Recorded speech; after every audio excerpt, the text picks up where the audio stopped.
100 Dewa-Dewi dalam Kebudayaan Cina Tionghoa bagian akhir 1. Kembali lagi ke channel Ozone Man. Kita telah memasuki episode akhir dari seri video 100 Dewa-Dewi dalam Kebudayaan Cina Tionghoa Tiongkok. Semoga video seri 100 Dewa-Dewi ini dapat memberi edukasi serta memberi hiburan kepada para penonton channel Ozone Man ini. Video seri terakhir ini adalah video yang paling panjang dan menurut saya adalah yang paling menarik. Dan saya berharap teman-teman terus dukung channel ini dengan menonton video-video lainnya. Dalam seri terakhir ini kita akan membahas 15 dewa-dewi. Di antaranya ada Dewa Huatuo, ada Dewa San Pao Kungkung, dan lain-lainnya. Semoga video ini dapat menghibur, memberi edukasi kepada teman-teman. Kita bersama mengembangkan channel yang menyebarkan, memberikan edukasi tentang adat budaya tradisi leluhur-leluhur orang Tiongkok ini. Saya juga berterima kasih sebesar-besarnya kepada teman-teman yang telah mengikuti seri video 100 Dewa-Dewi ini dari seri pertama hingga seri terakhir ini. Kita bersama-sama menjaga adat budaya sebagai warisan leluhur identitas kita. Kita bersama-sama menjaga kebinekaan, hidup dalam kedamaian, toleransi di tengah kehidupan berbangsa yang begitu majemuk. Terakhir saya mohon sangat pada teman-teman untuk mensubscribe, like, dan share video ini. Terima kasih. 86. Huatuo Xiansi. Huatuo Xiansi adalah dewa pengobatan. Semasa hidup beliau adalah ahli pengobatan dan penganut Taoisme yang bijaksana. Beliaulah yang telah menciptakan Wu Jin Zi Shi, latihan gerakan 5 jenis hewan. Sebuah senam kesehatan yang sangat tersohor dan bermanfaat. Beliau dikatakan sebagai tabib pengobatan Tiongkok paling menonjol hingga saat ini. Dalam kisahnya, diceritakan ia melakukan operasi yang berhasil dengan luar biasa pada Kuan Yu atau Kuan Kung yang terkena panah beracun pada lengannya. Huatuo adalah bapak penemu ilmu pembedahan dan akupuntur. Huatuo atau dipanggil juga Yun Hua berasal dari Pei Guo Jiao, sekarang Haoshan, Provinsi Anhui, Republik Rakyat Cina. Beliau adalah dokter yang dijuluki tabib mujarab karena kemampuan medisnya yang sangat luar biasa. Huatuo membaktikan hidupnya untuk mengembangkan ilmu pengobatan Tiongkok tanpa mengejar ketenaran dan harta. Huatuo sudah tampak cerdas sejak anak-anak. Ketika berusia 7 tahun, ayahnya meninggal dan ibunya memutuskan untuk mengirim Huatuo belajar ilmu pengobatan pada tabib Cai. Seorang teman dekat mendiang ayahnya. Huatuo pergi ke kota untuk menemui tabib Cai yang mengutarakan keinginannya belajar pengobatan pada tabib Cai. Awalnya tabib Cai agak ragu, namun ia berpikir, jika ia menolak Huatuo, orang-orang akan berpikir negatif padanya karena menolak permintaan anak temannya yang telah meninggal. Lalu tabib Cai menguji kecerdasan Huatuo. Ia menguji Huatuo dan Huatuo dapat menyelesaikan ujiannya dengan mudah dan cemerlang. Tabib Cai sangat kagum kepada kepandaian Huatuo.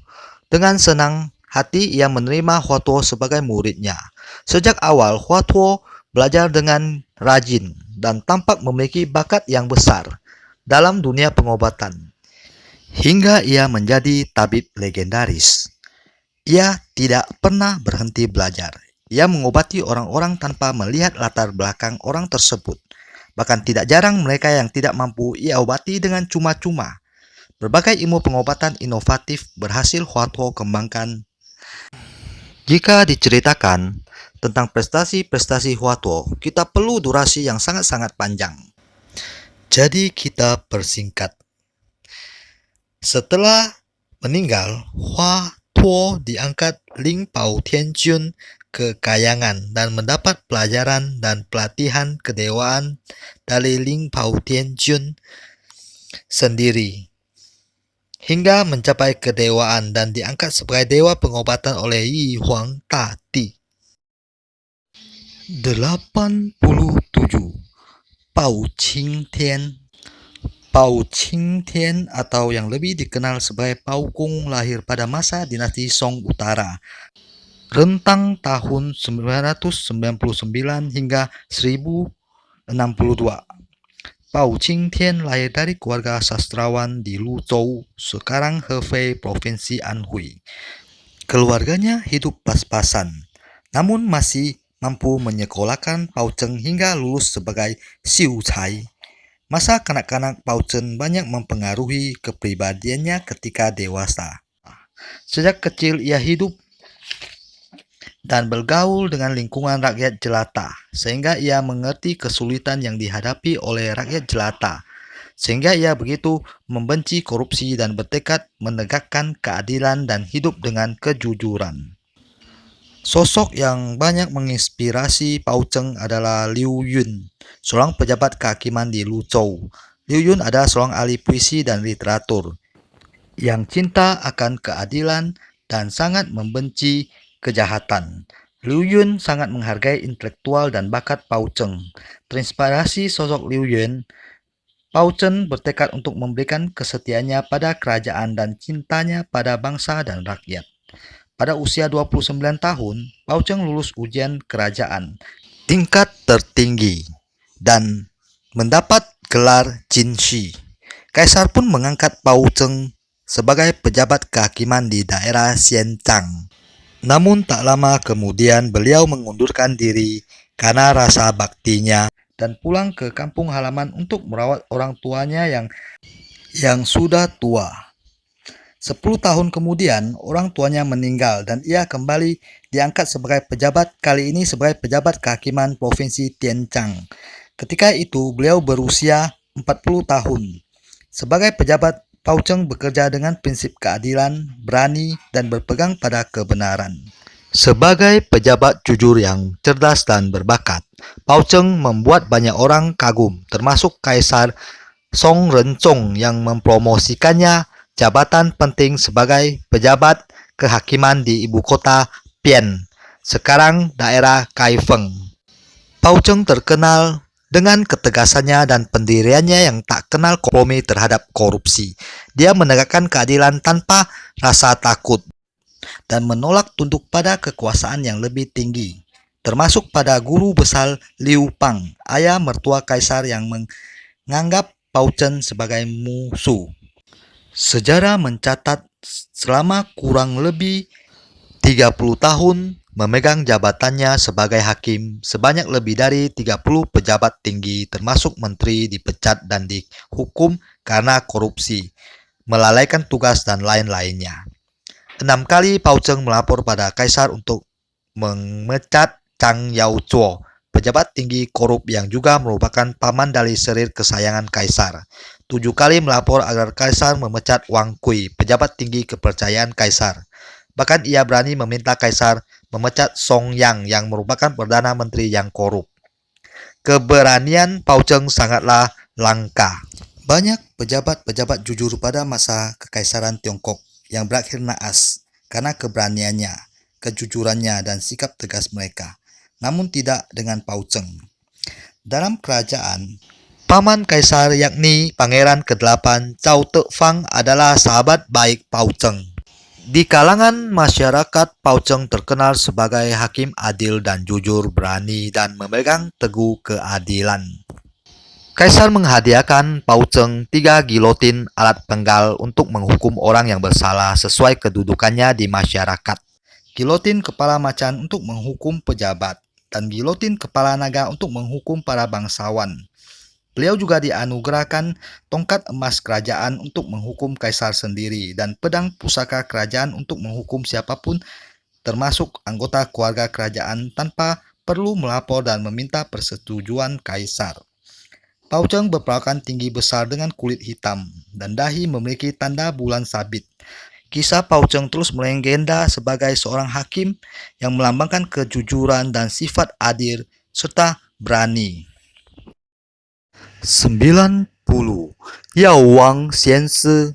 Yao Wang Xianshi juga dipanggil dengan nama Yao Wang Tati.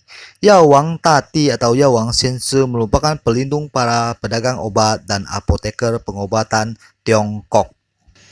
Yao Wang Tati atau Yao Wang Xianshi merujuk pada Wei Li Chang yang hidup pada masa dinasti Tang, yang merupakan ahli meramu obat dan menteri urusan kepangkatan pada pemerintahan Kaisar Changchong. Hari kelahiran Yao Wang Tati diperingati pada hari ke-28 bulan keempat penanggalan lunar. Yao Wang Xianshi merupakan dewa yang secara luas disembah oleh masyarakat Tionghoa di Tiongkok dan banyak negara-negara di Asia Tenggara. Admin tidak memiliki banyak informasi mengenai Yao Wang Xianshi, jadi admin akan menceritakan seadanya pengetahuan admin tentang Dewa Yao Wang Xianshi ini. Beberapa kuil atau kelenteng yang memiliki altar utama Yao Wang Tati atau Yao Wang Xianshi adalah kuil Tong Yao Wang di Tong Zimen di gerbang kota tua Beijing.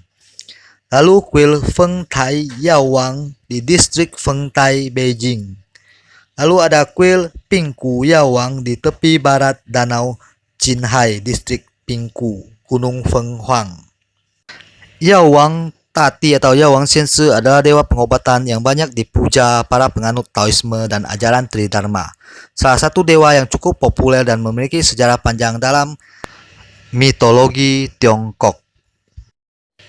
Kita akhiri video seri ke-12 ini lebih awal karena ada kendala teknis yang harus admin hadapi. Namun kita akan melanjutkan lagi sisa dari seri terakhir ini pada minggu depan dengan menampilkan kisah 10 dewa yang sangat-sangat menarik. Mari kita terus dukung channel ini, tonton, share, like, dan subscribe channel ini untuk bersama-sama kita meneladani para pendahulu yang berjiwa besar, berjiwa bijaksana, berjiwa patriot, berjiwa penuh keadilan. Kita bersama-sama menjaga adat tradisi budaya sebagai warisan para leluhur.